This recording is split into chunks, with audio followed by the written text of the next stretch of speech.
Nesta manhã vou estar falando sobre eficiência.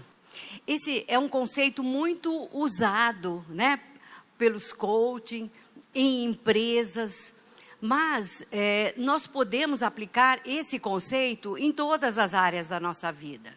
Em todas as áreas funcionais, esse conceito, essa qualidade, essa característica se encaixa. E eu faço uma pergunta para vocês. Qual é o legado que vocês querem deixar? A história de vida de vocês vai inspirar a muitas pessoas ou vai jogar um balde de água fria naqueles que têm vocês como referência? A eficiência pode ser o diferencial nessa situação. Mas agora, o que significa eficiência? Eficiência é fazer as coisas da maneira certa. Refere-se a fazer o trabalho da melhor forma possível, da forma mais habilidosa e com o menor desperdício de tempo e de recursos. Então, por aí, nós vemos que nós podemos trazer esse conceito para o nosso viver como cristão. Nós temos que fazer a diferença aí fora. E a eficiência é que pode nos ajudar nessa situação. E nos levar realmente a fazer a diferença. O mundo está de olho em nós. A palavra de Deus diz em Hebreus que nós estamos rodeados de uma nuvem muito grande de testemunhas. Então, o nosso comportamento, ele não passa despercebido pelas pessoas aí fora. E é por isso que nós precisamos de um nível de eficiência muito grande nas nossas vidas. Porque o mundo está aí apontando os dedos e sempre falando, né? Ele é cristão, ele é evangélico. Esses dias, uma pessoa foi falar para mim, contar uma situação, né, de um desfalque que houve numa empresa. E ela falou assim, ele era evangélico. Depois, como ela sabia que eu sou evangélica, então a pessoa falou, eu não sei se era evangélica, mas então, vocês estão vendo, nós somos referencial, as pessoas estão de olho no nosso comportamento. E por isso nós precisamos nos aperfeiçoar. Colossenses 3:23 diz, e tudo quanto fizerdes, fazei-o de todo o coração, como ao Senhor e não aos homens. Como é que nós podemos nos tornar eficientes a ponto de ser um exemplo e de fazer a diferença? Paulo, falando a Timóteo, em 2 Timóteo 2,15, ele diz, procura apresentar-te a Deus aprovado, como obreiro que não tem de que se envergonhar, que maneja bem a palavra da verdade. Então, a Bíblia, ela nos encoraja a agirmos da melhor forma que nós pudermos. E agindo dessa forma, nós vamos fazer a diferença. Qualquer pessoa pode fazer a diferença. Você não precisa ser uma pessoa famosa, um escritor de livros, um pregador. Não, Deus usa pessoas simples, como qualquer um. São essas pessoas que vão caminhando no seu dia a dia, no seu trabalho, na escola, que vão fazer a diferença através da sua eficiência e vão levar pessoas a Jesus, vão levar pessoas a querer ter o estilo de vida que nós temos. Por isso nós temos que procurar nos aperfeiçoar em todas as áreas. Tudo aquilo que Deus colocar nas nossas mãos, nós temos que fazer com excelência. Então, não importa, gente, o que você seja, de repente você pode falar, mas eu sou muito velho, ou eu sou muito jovem, ou eu sou uma pessoa insegura, mas eu pisei tanto na bola, eu errei tanto com Deus, não importa. Deus sempre está disposto a investir em nós. Ele sempre está disposto a nos ajudar, desde que Ele encontre em nós um coração disposto a aprender e disposto a crescer. Todos nós sabemos a respeito de grandes homens e mulheres que fizeram a diferença através do seu estilo de vida, através dos seus ideais, através dos seus atos de coragem e que mudaram a história. Para citar 2 nomes, eu vou falar em Hitler e Stalin. Eles também fizeram a diferença, né? Só que eles fizeram a diferença marcando de uma forma muito cruel a vida daquelas pessoas que viveram naquela época, né? Por outro lado, nós temos outras pessoas que foram grandes fazedores de diferença, como Churchill, como Martin Luther King, que fizeram, através da vida deles, fizeram cessar guerras. Eles também trabalharam contra e lutaram contra o preconceito, contra as injustiças. Provavelmente você, nós não tenhamos o nosso nome relacionado na história. Mas o importante é quando chegar o fim da nossa vida, a gente olhar para trás e dizer assim, a minha vida valeu a pena, porque eu fiz a diferença. E eu fui aprovada por Deus. Não importa quem você seja, Deus quer te usar como você é, Ele te fez assim. E Ele vai te usar da forma como Ele quiser. Desde que vocês se disponham, desde que vocês queiram, né, ser eficientes a ponto de fazer a diferença nesse mundo, né? Mas sabe o que acontece nas nossas igrejas hoje em dia? Nós deixamos a maior parte do trabalho a ser feito nas costas dos pastores e dos líderes. Mas não é para ser assim. Nós precisamos entender e nos incomodar para fazer a diferença. Nós vivemos num mundo hoje muito difícil. E esse mundo vai, ao invés de nos sensibilizar, está nos dessensibilizando. Nós vemos nos noticiários, nós vemos na internet muita desgraça, muita violência, muita tristeza. E sabe o que acontece? A gente se acostuma com isso. Ao invés de nos motivar e nos levantar e lutar contra isso, a gente se acomoda. E hoje eu entendo que Deus deu essa palavra para tirar algumas pessoas desse comodismo e tirar pessoas valiosas que têm um grande potencial para estar trabalhando no reino de Deus e têm se acomodado, têm se acovardado. E hoje é o dia que Deus está falando com você. Nós, como cristãos, nós temos a função de viver como Jesus viveu. Procurar fazer as coisas que Ele fazia.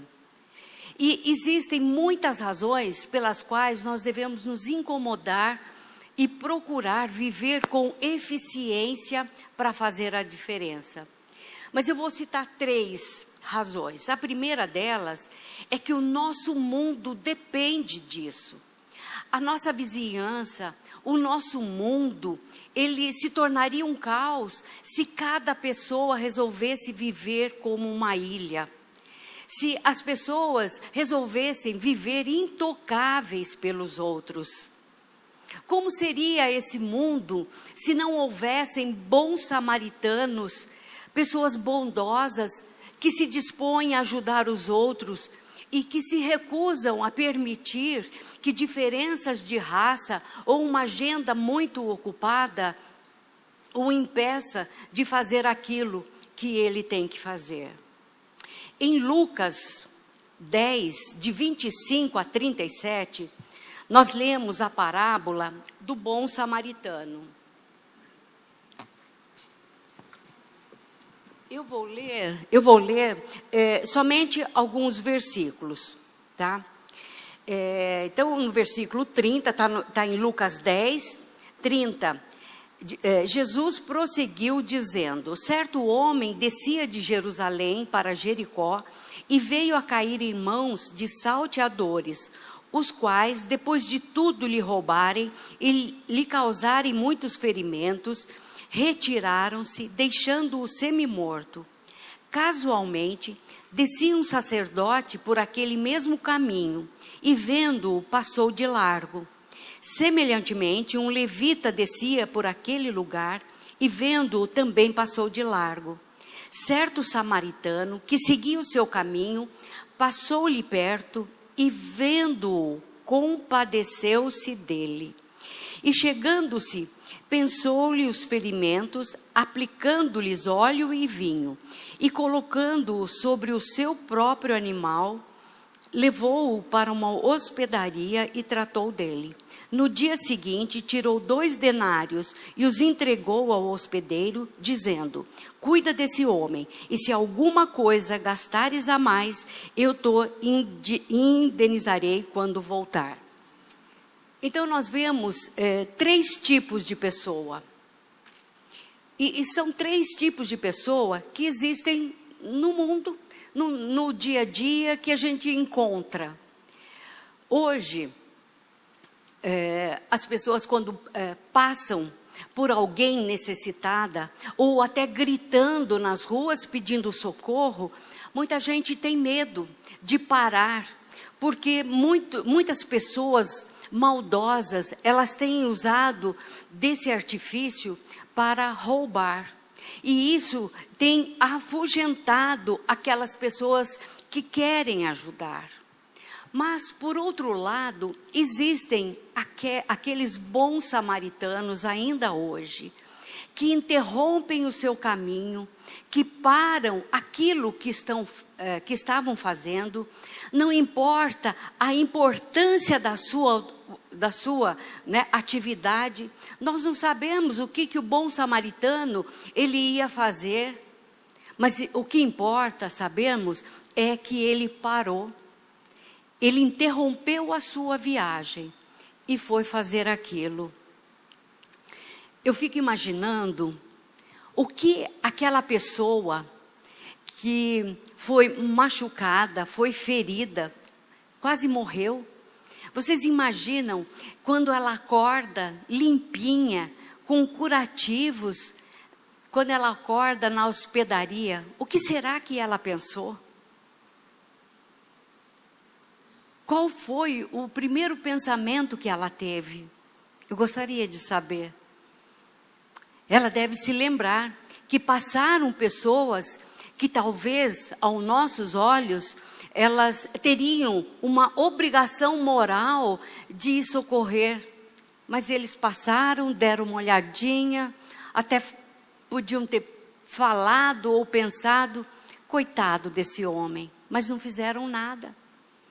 E muitas vezes nós fazemos assim, olhamos as pessoas necessitadas e até fazemos uma cara de pena e falamos: olha, coitada, vamos orar por ela. A oração é boa, a oração ajuda, mas nós precisamos fazer muito mais do que isso.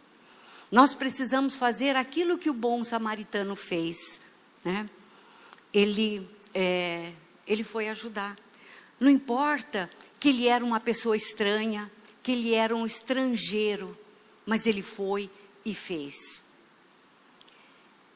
Sem esse tipo de pessoa compassiva, o que seria do nosso mundo hoje? Não é verdade? Uma segunda razão porque temos nos incomodar em fazer a diferença é que a nossa realização na vida depende disso. A Bíblia não fala, Jesus não falou para aquelas pessoas que estavam ouvindo o que aquele bom samaritano pensou. Com certeza, ele viu, ele que sabe todas as coisas e vê todas as coisas, ele não viu nenhum sentimento de orgulho, nenhum sentimento de soberba, pelo fato dele ter ido e feito aquilo. Sabe por quê? Quando a gente faz alguma coisa de realmente valor, aquilo nos causa um sentimento de realização muito grande. É muito bom a gente poder influenciar a vida das outras pessoas, a gente poder ajudar. Uma terceira razão para ser eficiente a ponto de fazer a diferença é que Deus espera de nós isso. Em toda a Bíblia, nós vemos e lemos a história de pessoas, né, que fizeram a diferença e que foram aprovadas por Deus. Nós lemos a respeito de pessoas conhecidas, pessoas, vamos dizer, famosas, mas também lemos a história ou relatos de pessoas desconhecidas, mas que fizeram uma diferença. E uma dessas pessoas desconhecidas e que chama muito a minha atenção é a serva da mulher de Naamã. E isso está registrado no livro de 2 Reis 5, de 2 a 4, que diz: Naamã, vou ler antes, comandante do exército do rei da Síria, era um grande homem diante do seu senhor e de muito conceito, porque por ele o Senhor dera vitória à Síria. Era ele herói de guerra, porém leproso. Saíram tropas da Síria e da terra de Israel, levaram cativa uma menina que ficou no serviço da mulher de Naamã. Disse ela à sua senhora: tomara o meu senhor estivesse diante do profeta que está em Samaria. Ele o restauraria da sua lepra. Então foi Naamã e disse ao seu senhor: assim e assim falou a jovem que é da terra de Israel.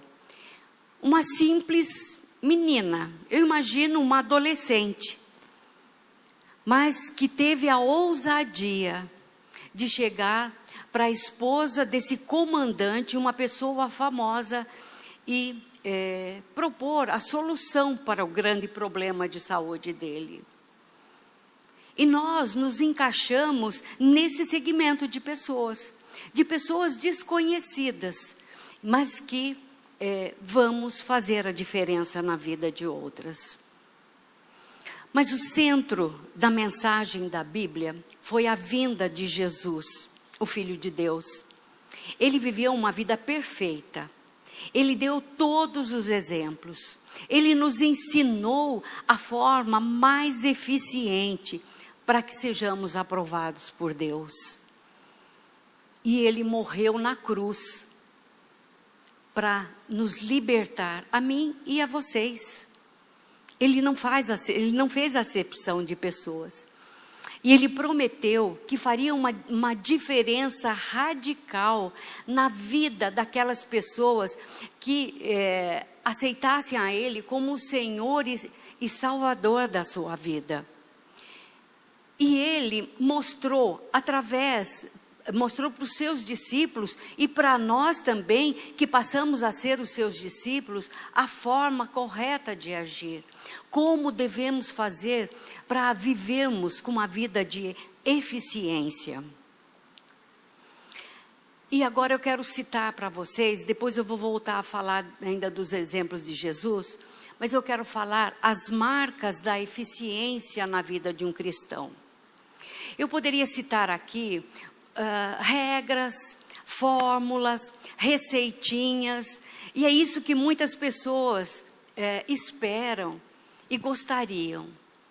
Mas eu vou dizer para vocês que o que vocês precisam para ter essa marca da eficiência é uma transformação interna na vida de vocês.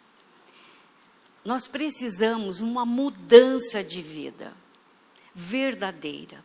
E essa verdadeira transformação interior, ela é feita por Deus. Infelizmente, existem muitas pessoas que se converteram há muitos anos e ainda continuam com os mesmos comportamentos, com os mesmos pensamentos da sua velha vida. Eles não passaram por uma transformação total da sua vida. Na realidade, eles experimentaram uma vida de liberdade. Os seus pecados foram perdoados, mas eles continuam a viver aquela vida de desobediência que viviam no período da escravidão. Eles saíram do Egito, mas o Egito não saiu de dentro deles. Muitas pessoas aceitam, né, o convite de convidar a Jesus para ser o Salvador das suas vidas. E no momento, movido pela emoção, eles levantam a mão, eles fazem aquela oração, mas mesmo assim, eles até têm a Jesus como Salvador. Mas eles não se abrem para o senhorio de Jesus, para que Jesus venha a ser o Senhor da vida deles. E só quando nós entregamos realmente a nossa vida ao senhorio de Jesus, é que vamos ter todas as áreas da nossa vida transformadas. E essas pessoas, o que elas fazem? Elas continuam vivendo para si mesmas, ao mesmo tempo confiando em uma salvação emocional, mas que não tem poder de transformar a vida. Elas se moveram pela emoção, e a salvação, ela não age na área da emoção, na área da alma. A salvação, ela tem que, né, transformar o nosso espírito. Essas pessoas continuam a crer em Deus, mas continuam levando aquela vidinha, não conseguindo vitória sobre o pecado. O pecado ainda tem o domínio sobre a vida daquelas pessoas. Quando nós submetemos totalmente, então ao senhorio de Jesus, vai haver uma transformação. Sabe, Jesus diz assim, né? Ele não diz literalmente, né? Ele diz, mas eu tirei vocês do mundo, agora vocês é que têm que tirar o mundo de dentro de vocês. Tem muitas pessoas que ainda continuam vivendo a partir do estilo de vida do mundo. Não é fácil a gente viver e assumir um estilo de vida de Jesus. O mundo é muito sedutor. O mundo nos envolve. E nós nos deixamos levar pelas coisas que o mundo oferece. Hoje está tudo muito facilitado, né? Com a tecnologia. Mas a tecnologia, aquilo que poderia nos ajudar a crescer diante de Deus, muitas vezes atrapalha esse processo, porque nós gastamos muito tempo diante dessa tecnologia. Nós temos que aprender a tirar o mundo de dentro de nós. Não é fácil, porque a nossa velha natureza e a nova natureza, elas vivem em luta. E a velha natureza, ela quer vencer a todo custo. Nós temos que aprender a nos separar. A separar do mundo. E assumir o estilo de vida de Jesus. O estilo de vida do mundo, ele leva à perdição. Ele leva a uma vida de derrota. E é uma vida que não vai fazer com que nós sejamos eficientes. Sabe, a gente tentar ser eficiente sem a ajuda do Espírito Santo não é uma tarefa fácil. O mundo aí fora, ele busca isso, ele busca a eficiência, mas ele busca pelos seus próprios recursos. E nós temos o Espírito Santo que nos ajuda nessa empreitada.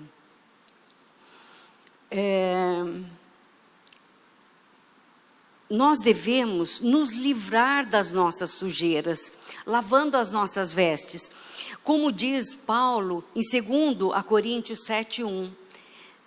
Tendo, pois, ó amados, tais promessas, purifiquemo-nos de toda impureza, tanto da carne como do espírito, aperfeiçoando a nossa santidade no temor do Senhor. Paulo nos diz que nós temos que fazer uma limpeza interna e externa. Ele está querendo dizer aqui, e eu entendo assim, que nós temos uma parte nisso daí. A transformação é uma obra de Deus, mas essa limpeza cabe a nós. Moisés também disse para os filhos de Israel para lavarem as suas vestes físicas. Nós é que devemos nos lavar. Não é algo que nós devemos deixar Deus fazer. Nós temos a nossa parte nesse processo, né? Nós temos, durante o último século, nós vivemos assim, algumas formas diferentes e convivemos com dois extremos a respeito de santificação e santidade. Um grupo entendia que a santidade, ela tinha que ser uma coisa externa. Então, se uma mulher, ela usasse maquiagem, ela não seria santa. Se ela usasse um vestido acima do joelho, ela não seria pura. Mas sem considerar que uma mulher, mesmo usando um cabelinho com coque, sem maquiagem, com vestido longo, ela poderia transmitir um espírito de sedução pelo olhar.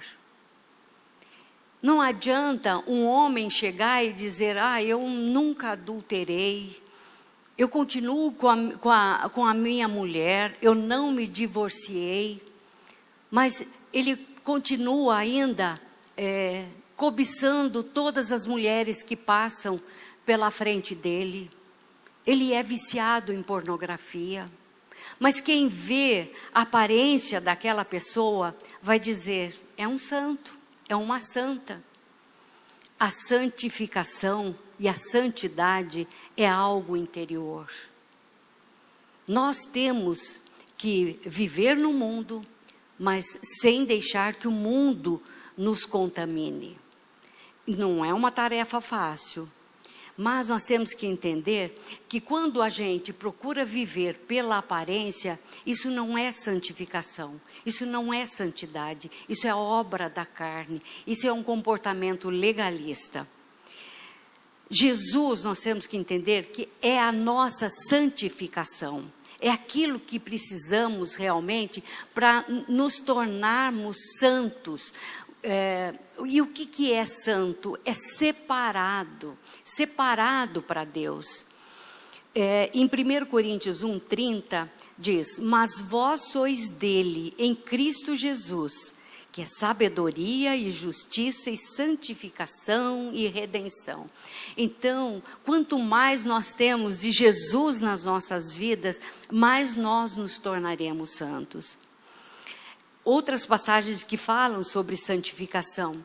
1 Tessalonicenses 4, de 3 a 7 diz, pois esta é a vontade de Deus, a vossa santificação, que vos abstenhais da prostituição, que cada um de vós saiba possuir o próprio corpo em santificação e honra, não com o desejo de lascívia como os gentios que não conhecem a Deus, e que nesta matéria ninguém ofenda nem defraude a seu irmão, porque o Senhor, contra todas essas coisas, como antes os avisamos e testificamos claramente, é o vingador, porquanto Deus não nos chamou para a impureza, e sim para a santificação. Hebreus 12, 14 diz, segui a paz com todos e a santificação, sem a qual ninguém verá o Senhor. Jesus, ele provê a graça que nós precisamos para nos tornarmos santos. Sabe, infelizmente nos dias de hoje, nós também observamos que a graça de Deus foi barateada. Nós, quando queremos justificar algum pecado, algum comportamento errado, a gente diz, ai, a graça de Deus, né, me cobre. Nós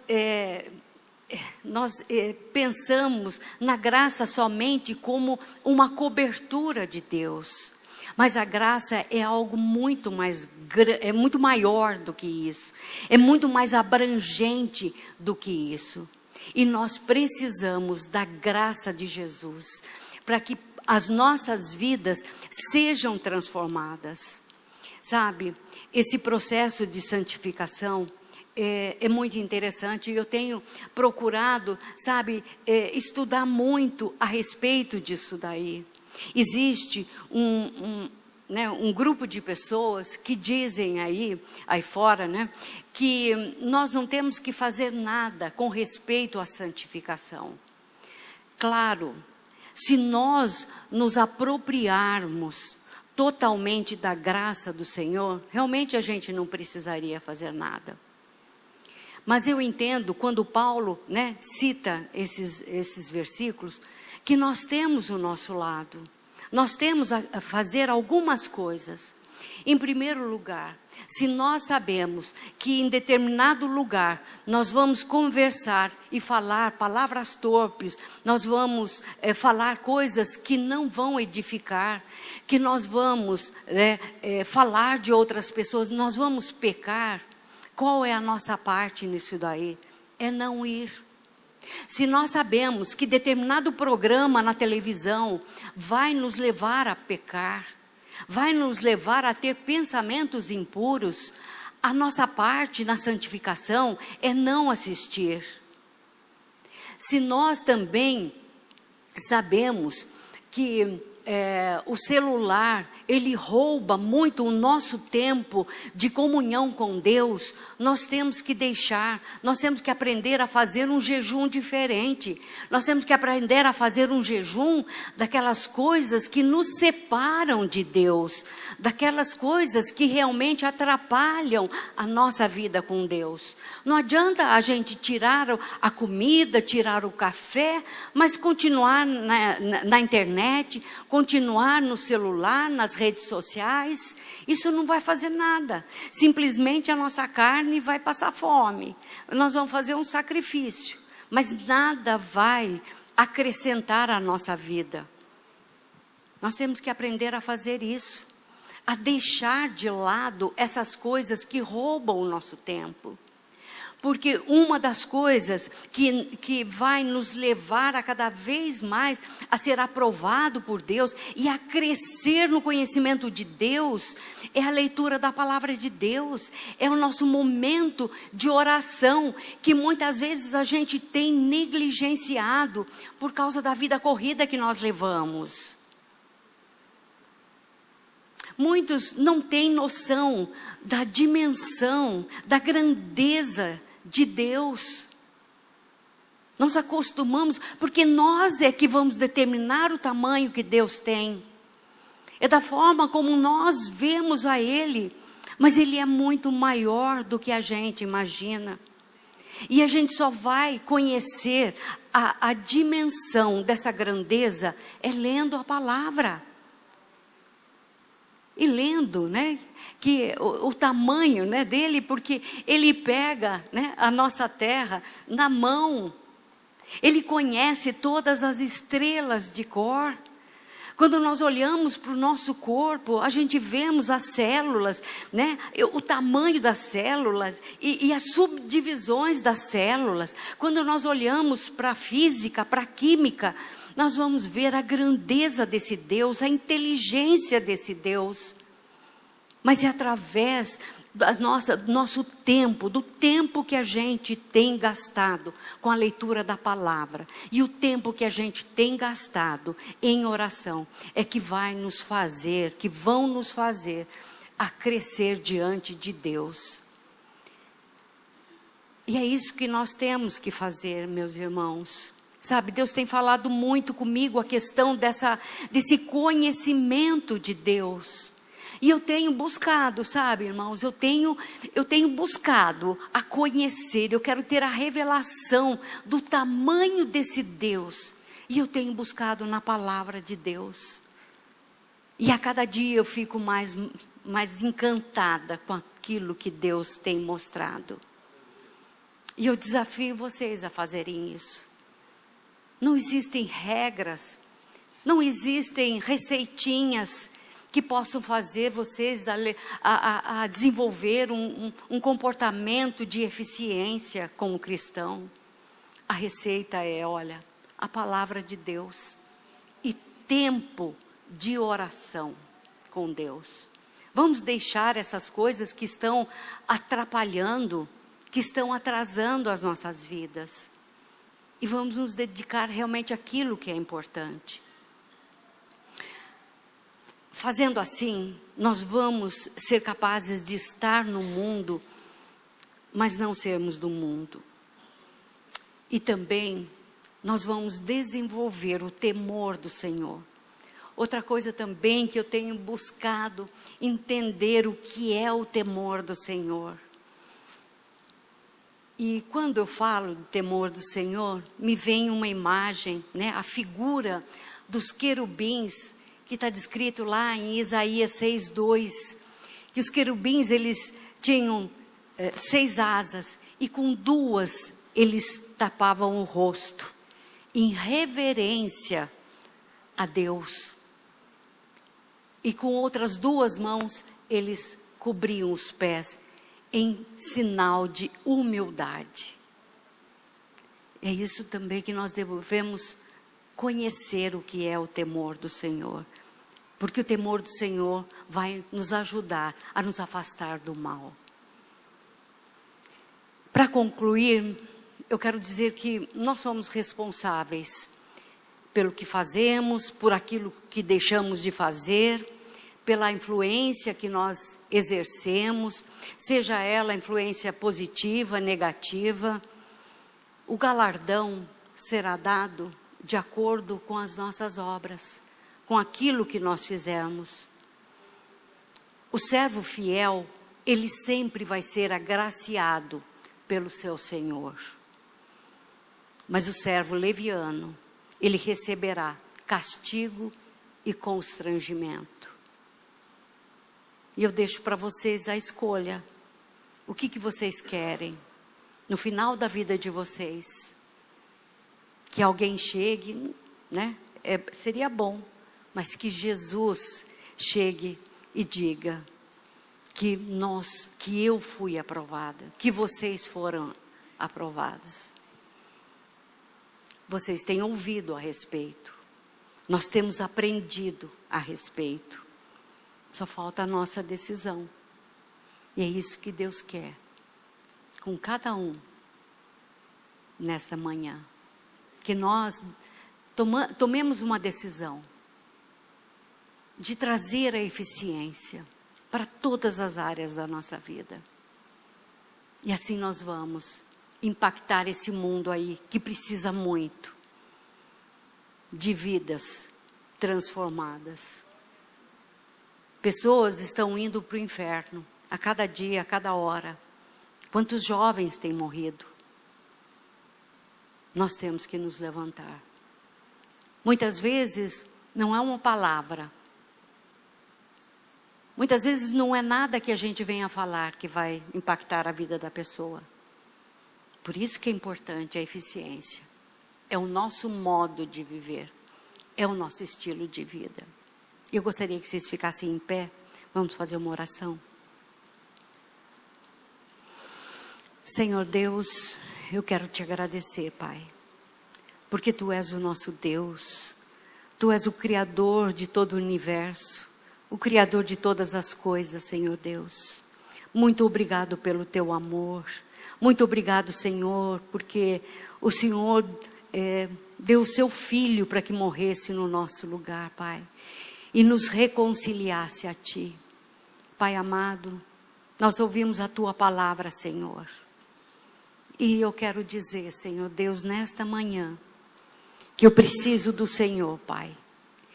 Que eu preciso muito da Tua graça na minha vida. Da revelação do Teu amor. Pai amado, que o Teu Santo Espírito esteja nos ajudando nessa tarefa, Senhor Deus. Que realmente venhamos a ser servos fiéis e que venhamos a agradar o nosso Senhor, Pai. Pai, eu sei que o Senhor está falando com algumas pessoas aqui, Pai amado. E eu sei que o Senhor vai continuar falando ainda, Senhor Deus. Não nos deixe nos acomodarmos nessa vida, Senhor Deus, sem frutos, Pai. Mas se revela a nós e nos levanta com coragem, Senhor. Em nome de Jesus. Amém.